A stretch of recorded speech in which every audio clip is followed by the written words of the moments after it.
Mr. Trey Dawson, what's up, buddy? What is up? What is up? So thank gosh for free Wi-Fi, because I am here and not very far from you, Jonathan, right here in beautiful Osage Beach. Panera Bread, waiting on my dinner. So it was kind of tough, man, because I was like, man, I wanted to leave, so I wanted to get a jump on Table Rock, and I had a doctor's appointment this afternoon. Did see my heart doctor. They are scheduling surgery for probably November, so at least to be able to finish out the season before they cut me open.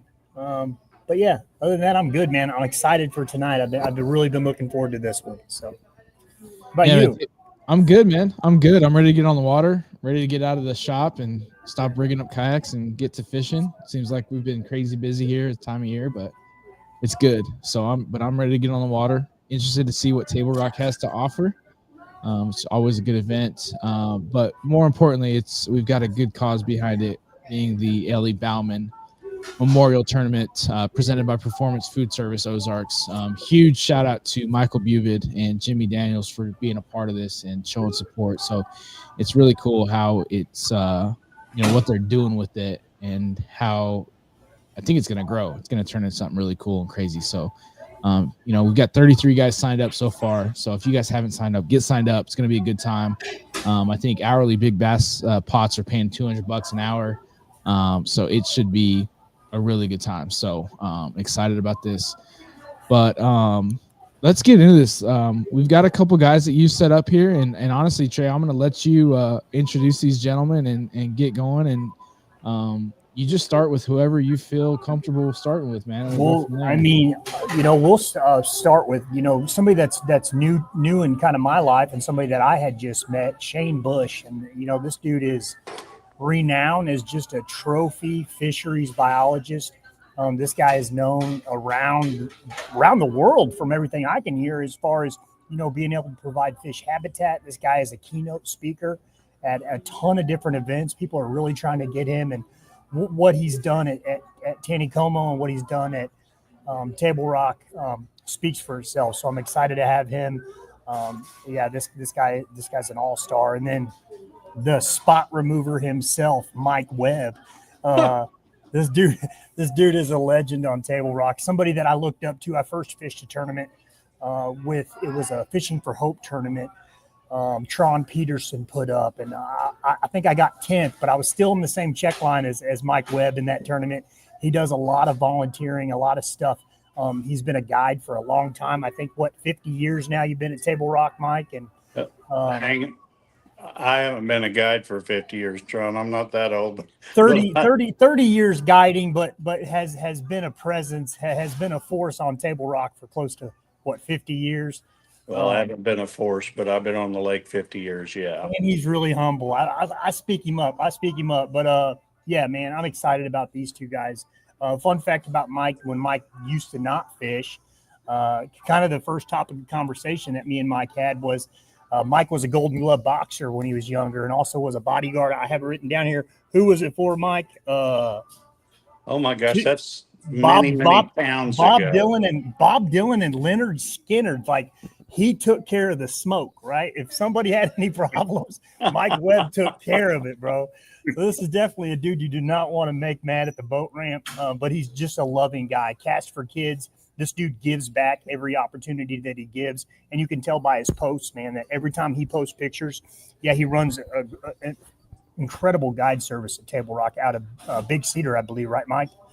Well, we're all independent, but a lot of my trips do go out of Big Cedar, yes. Yeah, so just everything that he does, but and fishing being, a small piece of that, just what he gives back to Branson and to Table Rock. And the dude is just an absolute hammer. So I'm excited.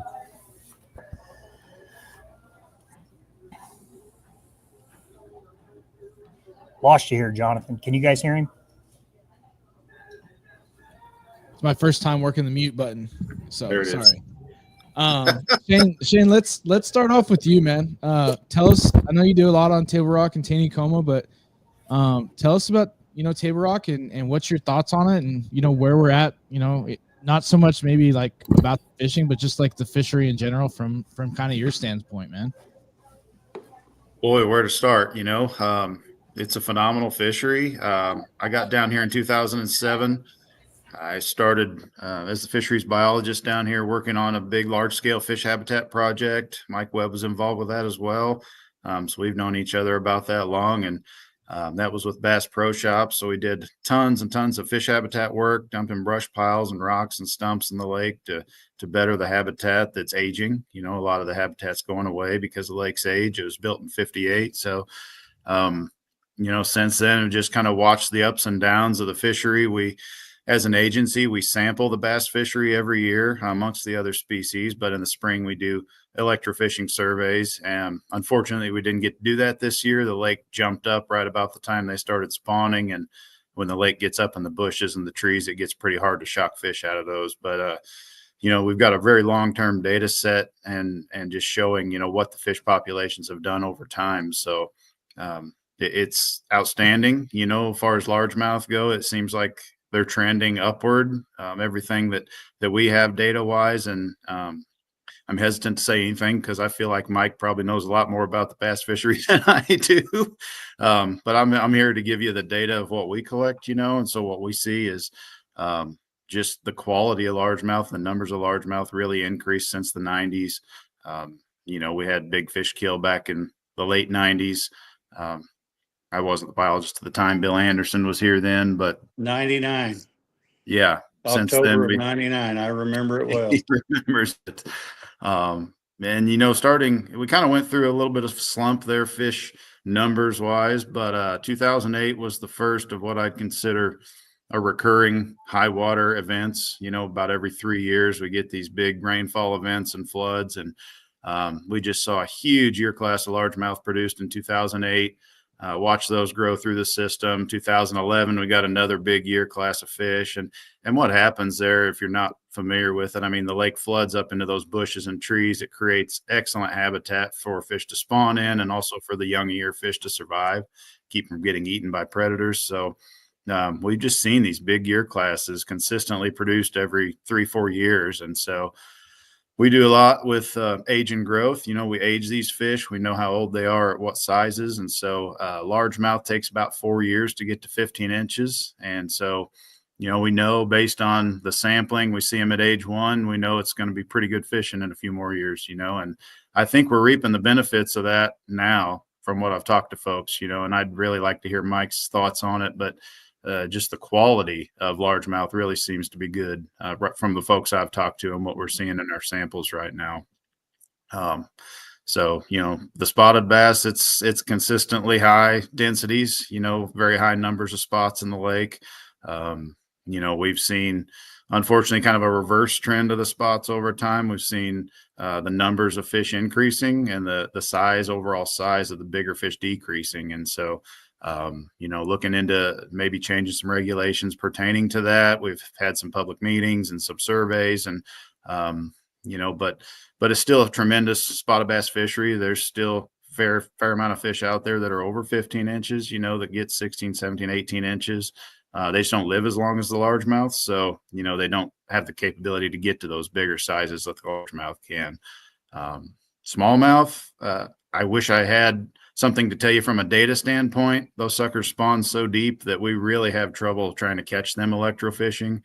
You know, we've done snorkel surveys in the spring, looking at smallmouth nests and counting fish, and they're in 8 to 10 foot of water, you know, which is too deep for us to shock. So we don't have a great data set. We just get a lot of that from anglers and tournaments and just kind of word of mouth, you know, talking to folks, see how it's going. But to be able to go to the lake and catch all 3 species of bass, you know, is pretty special. And I think we've got tremendous populations of all 3 species, you know, for anglers to enjoy. Yeah. You know, I want to touch on this a little bit later, but because our event is on Table Rock, but you also oversee Taneycomo, which some would argue is possibly where our next, you know, where our next state record will probably come out of. But what you've done there in the brown population too, a lot of people don't think of Missouri when we think of trophy brown, you know, brown trout fishing, but you have created something really, really magical there with the brown trout. Well, it's a cooperative effort. You know, Bill started it before me. Mike Cruz was kind of the father of the trout program when I came on. They put so much work into that fishery from a trout perspective that I'm kind of riding on their coattails. But I get to see the benefits of all that hard work that they did. But you're right, it's a tremendous trout fishery. We've got a great rainbow trout fishery, and then the brown trout. We've been able to produce some almost world record size brown trout with some stockings from the hatchery of some triploid fish. But yeah, it's the lower end of the lake, where it stays warmer, is just a phenomenal bass fishery. I hate to say that on a public forum. I'll probably get some hate mail from the local anglers. But you're right. I mean, it wouldn't surprise me at all if the next state record largemouth was living in there. If it comes out of any lake, it'll be Taneycomo. Yeah, I believe it's just a very high quality, very nutrient rich lake. We've got a lot of aquatic vegetation that's just wonderful for fish, as you know. So yeah, it's got all that. Person can go catch a record brown and a record largemouth on the same day, maybe, but they're there. So yeah, I don't know how much detail you want me to go into it, as far as what MDC does as the trout fishery, but we stock quite a few rainbow. We stock about 560,000 rainbow trout a year and about 15,000 brown trout a year. So that fishery is maintained by stockings from our hatchery system and also from the federal hatcheries as well. So they don't reproduce very well in the lake. Hey, Trey. Yeah. Hey, if we could go back to Table Rock, I mean, Taneycomo is a no-brainer. It's kind of the sleeper, if you will, out there, and we've all kind of kept it that way. But Table Rock Lake, I got to say this: Missouri Department of Conservation is either one or two in the country with Texas there, and what they do, and it's just amazing the habitat we have. We've all been on Table Rock and seen the brush piles, and we've seen what Johnny's done there or the help of Johnny, and the wing dams. That's something a lot of people don't know about, Shane, is the wing dams that are put out there. I fish them every day, Really? and these wing dams are basically just rock piles that are put on the bank at a 45-degree angle, just specifically for fish cover, and it also harbors the crawdads and that. But Table Rock, we're so blessed here to have what we have. I believe it's the best spotted bass fishery in the state of Missouri. I don't think anybody could argue that. All our numbers are up with the spotted bass. And Shane, regarding the smallmouth bass, my days are full from April 1st till June 1st, all all smallmouth fishing pretty much. And it's just an amazing fishery. Today we went out and we went down one bank. My clients did. It wasn't even 100 yards long, and they caught 4 smallmouth that were in a 3-pound class. And it's, granted, as the sun gets higher, it slows down, and they're all right where you said they would be. They're in that 8-foot range, and which is difficult for you to test. But it's not only the largemouth, the smallmouth, and the spotted bass that Table Rock is so prevalent with now, but the biologist before you, Shane, Bill Anderson, is a really close friend of mine. Mhm.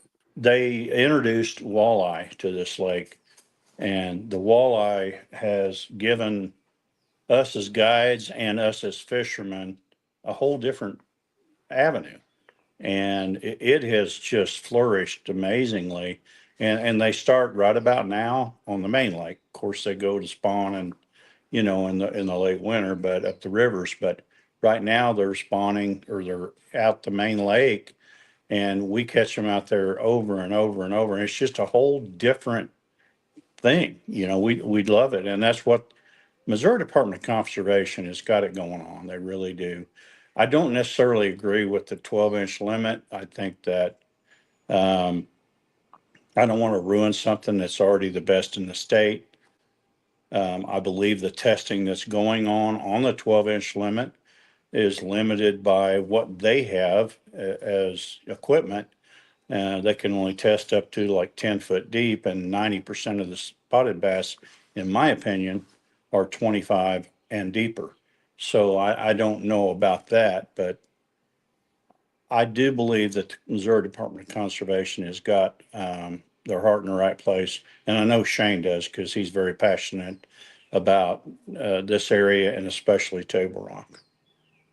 Appreciate that. Yeah, you're right. I mean, it's just a lot of work's gone into it from our agency standpoint. It's not just me, I mean, I'm the one that gets to monitor it.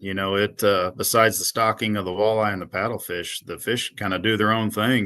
We just get to report back, here's what's going on. And I guess as the biologist, one of the most rewarding things I do get to do, or that I can do to help those fisheries, is the habitat. Like Mike said, Johnny Morris has been very generous, donating money for that type of work, and just trying to keep it as a quality fishery that it's always been, with that habitat degrading. So that's awesome to be able to load up a great big old sycamore tree and dump it on a point in 25 foot and come back and catch a 3-4 pound bass, or, big old crappie on it. It's just, I have it on good knowledge that you do not post all of those trees that you drop. Is that correct? 99%. 99. No, but The other I will 1% I for will sale. say this. I will say this. There's so much work involved in this. I've witnessed we'll call them barges, for lack of another word, coming out there with all these big rocks and these skid steers and that, coming out on the lake, and building these wing dams and things like that. And then all of the Christmas trees, as you know, Shane, where we get those from the Boy Scouts that do the thing and all that. And it's just, this is a very special lake. It's a very special lake, and I appreciate what you do, Shane, to keep it going. Yeah. So to explain a little more on what a wing dam is, because I guess I'm a little bit confused. Like when you see a marina, and then there's that big like dock looking thing that sits out in the front of it. No. Is that a wing? Is that a wing dam? No, Trey, just sit back and be quiet, okay? Who loved you, buddy? Picture a rock fence. Y'all knew he was gonna give me a hard time, but that's Okay. kind of, you know what? That's my dude, bro. I love you, buddy. Trey, a wing dam is just, if you can imagine, they just take a bunch of rocks to a bank, and they put them at a 45-degree angle out into the lake. Okay, they're You've probably usually seen about them. 3 foot high, 2 to 3 foot high, and the skid loader dumps them, and they go out. They're never straight out in the lake. They're at a parallel out into it. There's a lot of them that are across from the dam in those pockets over there, and you don't see them, unless the lake's down. But with the sonar and stuff that we have today, you're able to see them, and you will never go by one that you don't see fish on them. They're just as good or better than the Christmas trees, because they'll never go away. Those were Charlie Campbell's idea. That doesn't surprise me. He told us about the ones that existed, before the lake filled, and just how many fish he caught off of them. And he said, I think you ought to try building some of those. So I did not know that. Yeah, That's Well, good. no wonder I wasn't catching any fish, because somebody told me to go fish wing dikes, and I was out there fishing in the front of the marina in one of them big old docks. Is that Trey. called is that Trey, called those are wave breaks, buddy. Those are wave breaks. Trey, you're a mess. You're a mess. So like the Missouri River, you probably see them up there. Like there's wing dams on Missouri River, the little, they come out from the bank. So you probably see them there more than you see them anywhere else. Like, Yeah. They're not real prevalent to where you can just go down a bank and see them, unless, like if the lake's at 9:15 or something, you can see where they enter the lake. And if you look on them, they never go straight out. Like I said, they go on an angle, and they really produce a lot of habitat for the fish. And they're there because of the crawdads and that go around them. Yeah. Now, does that conservation app that shows where the brush piles are at, does it also show where them are at? Shane? Does. Yeah, they show up as rock piles. So we've got it on that app. You can see the different icons for like brush or rocks or stumps. So if you see a rock pile real close to shore, that's what that is. Yeah. Yep. And we've also dumped deeper rock piles out on, main lake points and flats, and those are good at holding smallmouth. Stumps, we've done it all. Everything we can get our hands on fish habitat, material wise, we've dumped it and tried it, and it all works. We did some I, studies. Go ahead, I Mike. would, I would like to throw something at Shane that is very controversial, but I would like to see the Missouri Department of Conservation um, put a no possession limit for 1 week, a third week of April every year. For bass, you mean during the Yeah, spawn? per bass, yeah, for the smallmouth, spotted bass, and largemouth. I would like to see it for 1 week, the third week of April. Um, and I know that, the tournament fishermen I know, um, they're behind all this kind of stuff. But to take these fish from the spawn every year over and over and over, and 99% of the tournaments that we have on the lake, as you know, are on Saturday and Sunday. So you're only talking about one weekend out of the year that they would not be able to possess them for a tournament. I mean, that's just something I want to throw at you because somebody's got to start this. And I believe that the most important thing this lake needs right now is the the spawn. And we're hurting that, I believe, by having these tournaments. And how many are in the spring. And I just think if we shut it down possession wise, not catch wise, for 1 week out of the year. I mean, we already have, which is a great idea, July and August, the no coal rule, Right. which is great because of the stress for the heat of the water and the fish. And so I think personally, 1 week out of the year, third week of April, no possession of largemouth, spotted bass, or smallmouth. 1 week. I would say it's not out of the realm of possibility, because we do close it in August or July and August for tournaments, to not be able to, well, I guess they could possess fish, but if they're possessing them, they got to keep them. They can't throw them back in a tournament. So it would be the same concept. So it wouldn't be a new concept to the agency. So. And I think, Shane, what do you think this year? We had a high water level and then it dropped and then it came up a little bit and then it dropped again. We've seen that many, many times, but Yeah. being on the water every day, I have witnessed this year. I don't know how the spawn's going to go, but I know there is a lot of fry up there in shallow water because of the spawn that was made in the bushes. And so, and I see those fry still.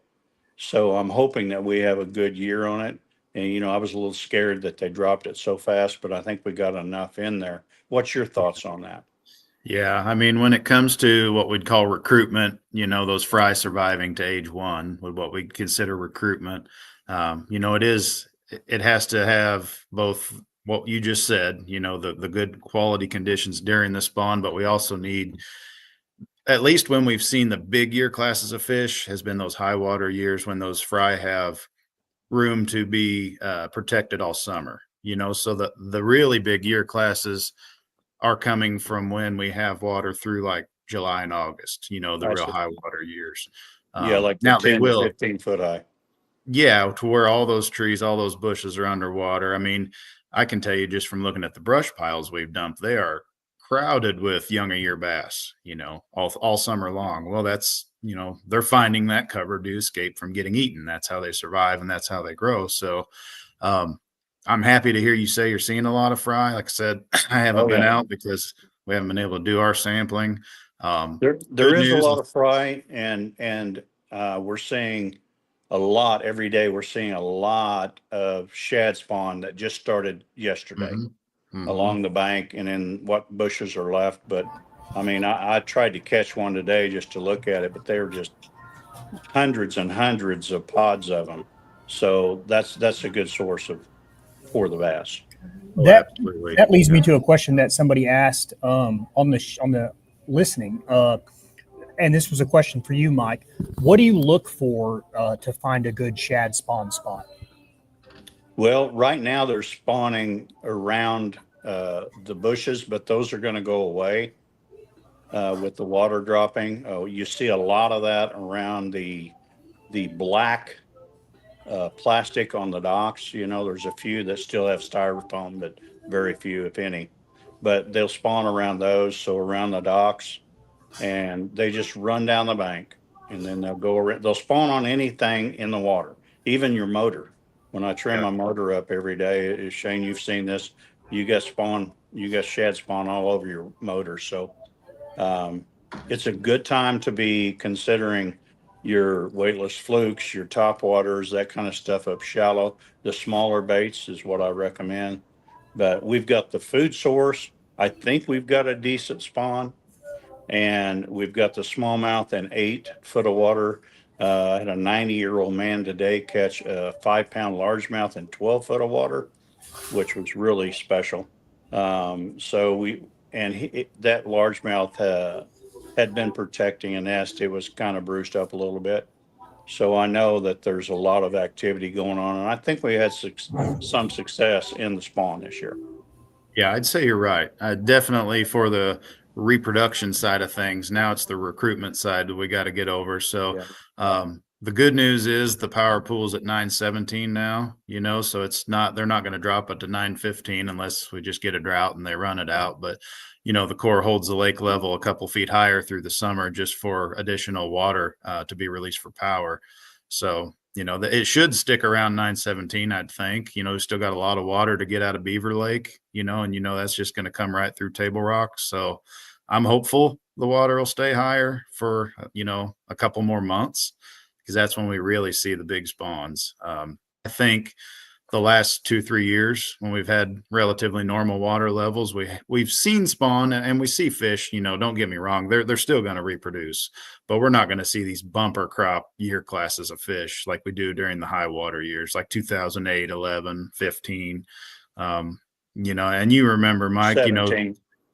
yeah, 19. A couple years after those, I get a lot of calls from anglers. I can't catch anything but 12-inch bass. It's like, well, because there's a boatload of them out there. The bigger ones are still there. There's just a lot of little ones looking to eat. So, and they'll grow. We've got all the forage needed to grow them with the shad spawn Mike's talking about. We got thread, fin, and gizzard shad. So, just a tremendous forage base, crayfish, you name it. Yeah, I turned over a rock at the boat ramp day before yesterday, and there was a lot of crawdads came out from under that 1 foot rock, and they were all the size of your little finger, and the fish that we're catching have got those in them. So we've got the forage out there for them. But I have a question for you before we end this thing: is what is your thoughts on the white bass? Because we just don't see what we used to. What's your thoughts on that? I wish I had an answer for you. I mean, they're seeing the same thing on Bull Shoals Lake. 2008, we had a huge spawn with that high water, and I would have thought that every other high water event would be the same thing. But you're right, we haven't seen them. They're still there. You still see some fish going up the rivers in the spring, but we haven't seen the numbers like we used to see. I don't exactly know why. Because again, that's another species that's very difficult for us to sample. Yeah, you can't do that in 10 foot of water. No.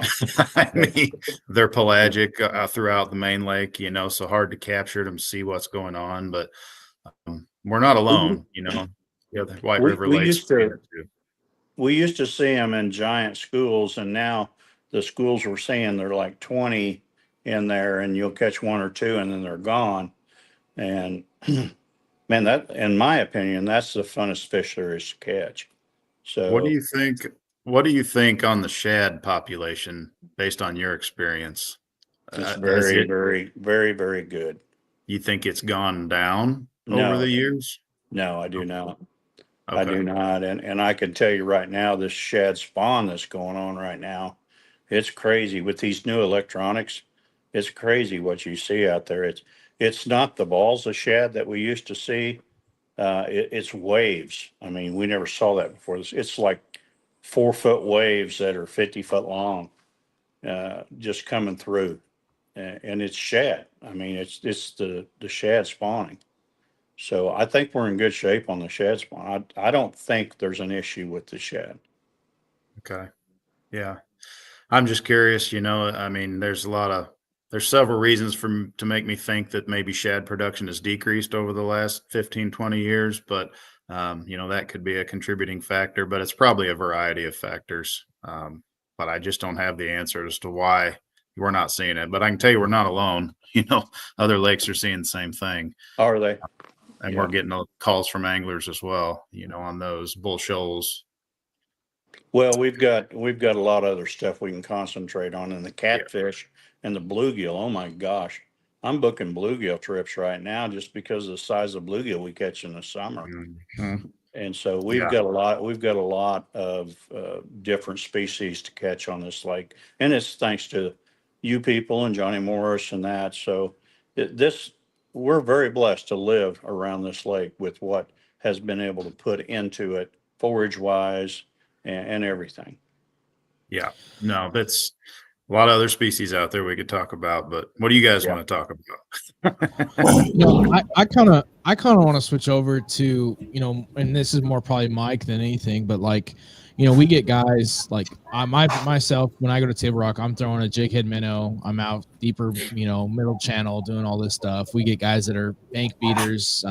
We get, what do you like as far as like what guys, what are a couple baits the guys should be having tied on and, looking for, to catch numbers, and then, maybe what should they have tied on to, look for those, bigger fish?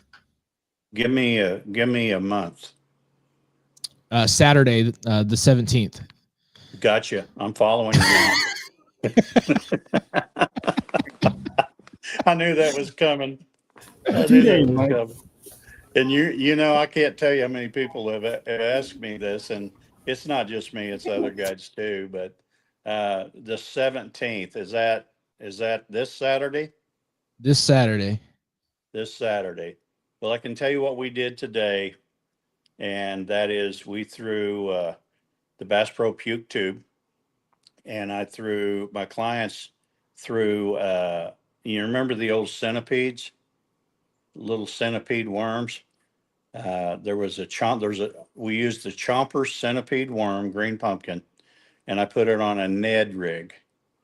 I can actually move the phone if you want me to over to the boat and show you. But that's what they used, and they had it wasn't forecast, but it was within 50 yards, and they were really nice fish. You can look at the post. But we're keying on that 6 to 8 foot for the smallmouth. And you need to have a small topwater bait ready, because these shad are going along the banks, and you'll see an occasional fish. And then out in the deeper water, there are fish that are schooling. They're not schooling, it's singles that are coming up. And so that's why I have a small underspin with a small swim bait on it to launch it out there for that.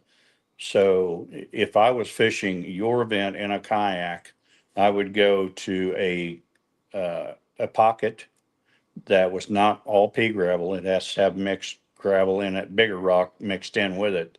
And I would key on 6 to 8 foot of water with either a jig, a tube, or a centipede. And then I would have those other two baits tied on. And it started today. Every year us guides, there's 20 of us, that we wait to see how long we can wait to put our drop shot rods in the boat. And I put mine in the boat last night. So they are on the drop shot 24 foot deep, and they are on the flatter points. The bigger Kentuckys are. Boy, y'all just got the juice. You want me to show you the centipede? No, don't show him, Mike. You got too much already. It's right behind me. Trey's texting him right now. Hey, just send me a picture of that later. Yeah, Mike, you're doing too much right now, bro. Mike, I was out there. I was out there on Monday, and I was out there near the dam, and I actually saw you. Seeing your boat now, I saw you out there, and I mean, I caught them. Like I said, I love throwing that jig head minnow, small swim bait, but I caught them on a rock crawler. I caught them on steeper banks. Getting some falls on a glide. So like right now, I think, guys can do a lot of things on this lake and be successful, not to mention, like, depending on which part of the lake you go, you can get into some dirtier water. You can get in some cleaner water. You can get, there's there's so much, different spots we can get them. But it's exciting to hear what you guys are doing right now and how you're catching them. And with all the rain, what does the water clarity look like? That's my last question. Well, all I can tell you is based on what the other guides are telling me, because I'm pretty well booked around the dam area this time of year due to the resorts that are in that area. And the dam area is good. The clarity's good there. You get into Long Creek and you probably got 2 to 3 foot of visibility. The Big Cedar Cove has got about 3 foot of visibility. One of the other guides told me up around in the James River around Schoolhouse and that area, which is, not quite to Cape Fear. It's really got some color. So if, like I told you, if I was fishing your event, I guarantee you I would, because it's a numbers, it's a measurement thing. I mean, you know what I'm saying?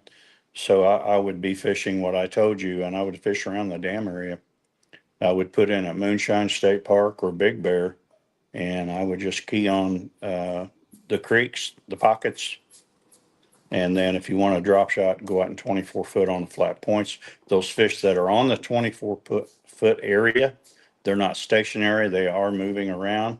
So you have to watch them on your electronics. But we had a guy today that went out and did that, and he had 12 nice spotted bass in the afternoon, midday. So these fish haven't moved out there. The spotted bass have.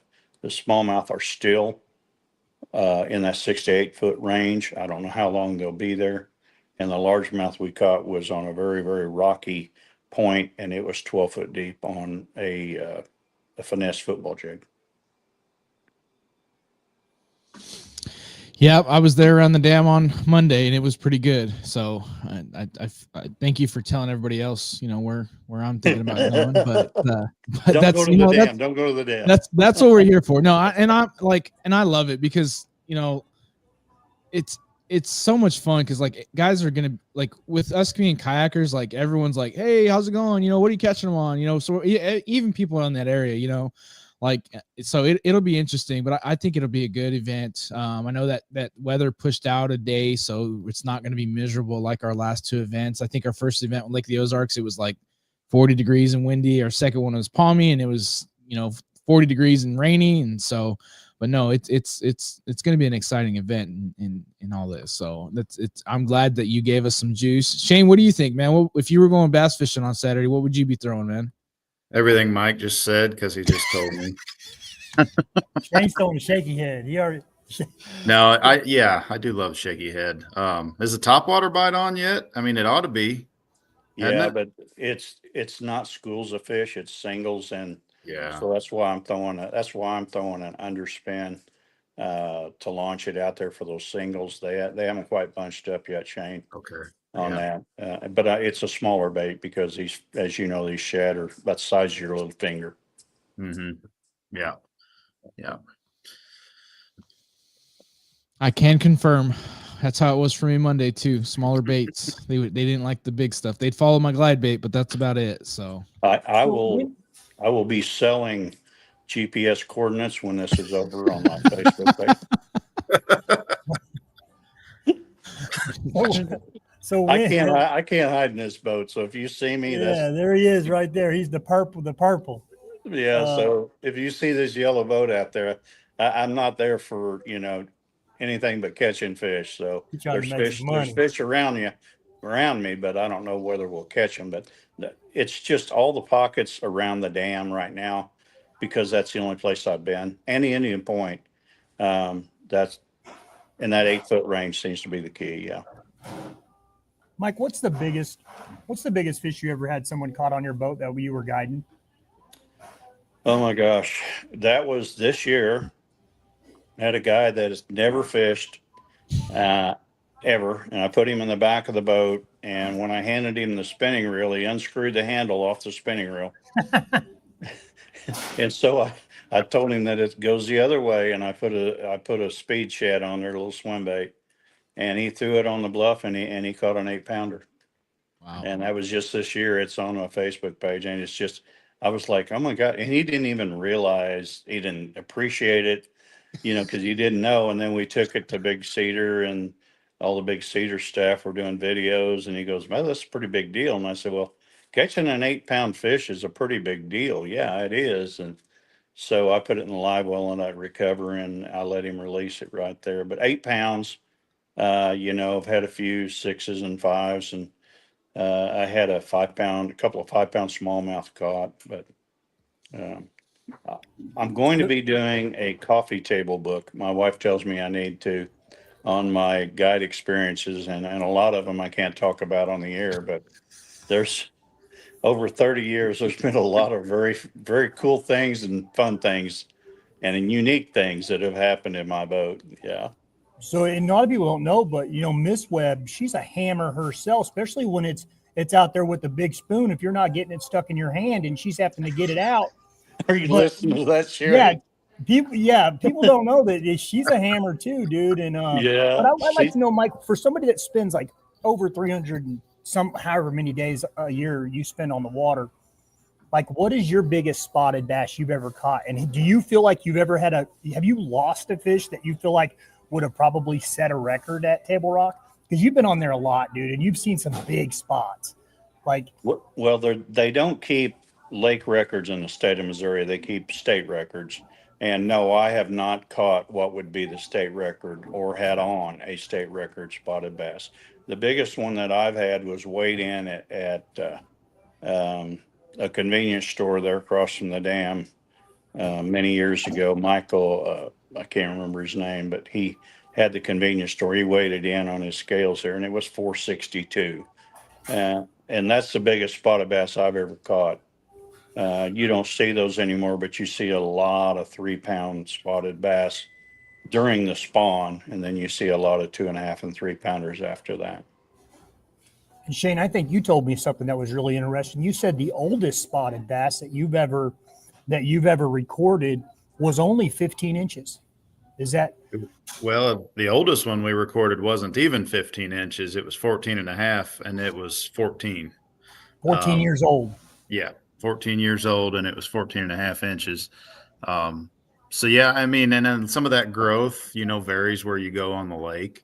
So I can tell you, and Mike could tell you too, the density of the spotted bass are so much higher in the river arms than they are on the main lake, So typically in the fishery world, when you have lower densities of fish, you're going to get bigger fish. And when we see the 15-inch spotted bass, they're definitely coming from the main lake. I can count on one hand the number I've collected electrofishing up the James or the Kings. Not to say they aren't there, but, typically when we're electrofishing for spotted bass, we'll catch, 700-800 spotted bass, in a year, and probably 80 fish an hour. That's up the James. So you go up the James, you catch an 80-90 fish an hour. You go to the main lake, it's like 30 to 40 fish an hour. So the densities aren't as high. Like the crappie, we were talking about before we went on air. Crappie on the main lake are huge because there's not that many of them down there. You go up the James, there's a lot more of them, and they don't get, those big hammers, I guess, tank black crappie that you see on the main lake, 15, 16 inchers. But the spotted bass on the main lake, they're not on the banks. The majority of the bigger fish, they have so much more timber out there that they hide in the top of, as opposed to the rivers. And so when we catch our big spotted bass, which we will call 2.5, 3 pounds, 3.5 pounds, they're all off the bank.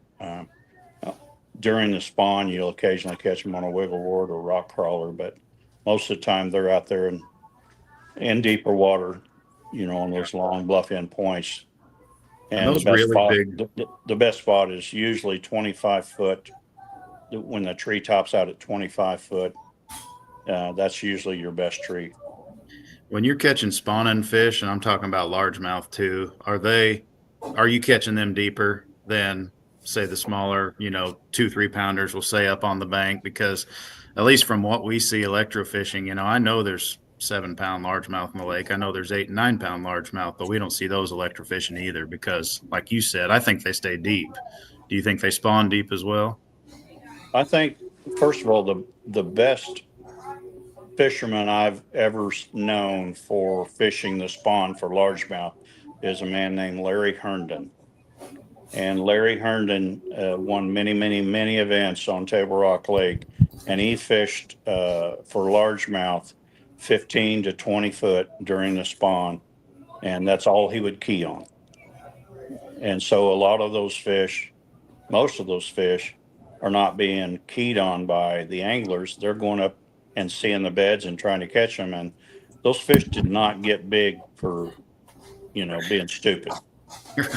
So I'm just telling you, Larry Herndon was the best springtime fisherman there was for bedding fish. And it was all 10 to 20 foot deep. Yeah. That So we'll 5 see. pounder that guy caught today, it wasn't done, and it was in 12 plus foot of water. I think it was on a nest. I really do. We were scuba diving one year, and it was like mid-June, and we saw a spotted bass on a nest in 25 foot of water down by the dam. It just blew us away. I mean, clear as day, he was protecting that nest. It was a big one. And I thought, that's when the water was clear, and I've got it. I got my books that go back to 92, my journals, and there's been several years when the water, and you've been doing this since 2003-ish. So there's been a couple of times when the lake's been that clear, but we would see 20 foot down easy. You could see cans down there and they'll spawn 20 foot, I think, every year. Yeah. I really do. And that's where most people miss out. And my question to you is this, on another note, a lot of my friends that, believe it or not, are even older than me, they say that there's usually a spawn into June sometimes. Well, I wouldn't have believed it if I hadn't seen one spawning in June, and I think I can tell you when we're doing our spring electrofishing in April, we're catching 3-inch spotted bass or, maybe a 3 or 4-inch largemouth. And like, how did that thing, one, how did it survive the winter? But two, it had to have been spawned late because we're also catching age 1 largemouth that are 8 inches. So they have to extend. And when I looked at the temperature on my BC when we were diving, it was 60 degrees down there at 25 foot. And I'm like, well, that makes sense. That's what temperature they want to spawn at. He just decided to do it then. So we just don't fish for them. We as sight fishermen, and I can honestly say I've never caught a fish off a bed, and that's just because in my line of work, it's not, you don't want to get those people up there around those. So, but I have caught them off the beds in 15 to 20 foot of water. I know that's where they were over and over and over. And a lot of them are the bigger spotted bass. So I know they're out there, and I think we're missing that right now. I think right now there's some out there. Yeah. I bet you're right. Yeah, they have to be. I mean, because when we age fish, there'll be a wide range of ages and, or a wide range, say a 1-year-old fish, like I said, could be 3 or it could be 7 inches at age 1. So they couldn't have all been born at the same time. No, that makes, I see what you're saying. Yeah. Catch a 6-inch fish, that thing didn't have the time to be done in April. Right. It had to be done like in June or July or June. Yeah. I see what you're saying there. Yeah. I hadn't thought of it that way, but yeah, I've always thought there was still fish spawning in June. Yeah. But when June gets here, we're in the family time of guiding. So we're out there night crawler fishing and drop shotting and that with the kids and stuff. So I don't get to find out for sure if there is a spawn in June or not. Yeah. Guys, man, this has been really informational, and I'm sure we can probably, spend the next couple hours just talking about it, but really appreciate you guys coming on here. We're right at an hour. It's probably to start wrapping this up, but seriously, Shane, really appreciate what you're doing for, Table Rock, for Taney Como. Taney Como is near and dear to our hearts as well, because our top 20, they get to fish it in the spring for a free entry, and it pays out $500. So it's one of those fun ones that we get to go fish. We just have too many kayak anglers to fish it, on a regular event. And so really appreciate everything you're doing for the conservation and all that. And Mike, I really appreciate you telling everybody where I'm going and where I'm fishing. So You know what's happened in the last 2 years, maybe 3, is I've started getting phone calls from kayak fishermen that want me to guide Not them. me.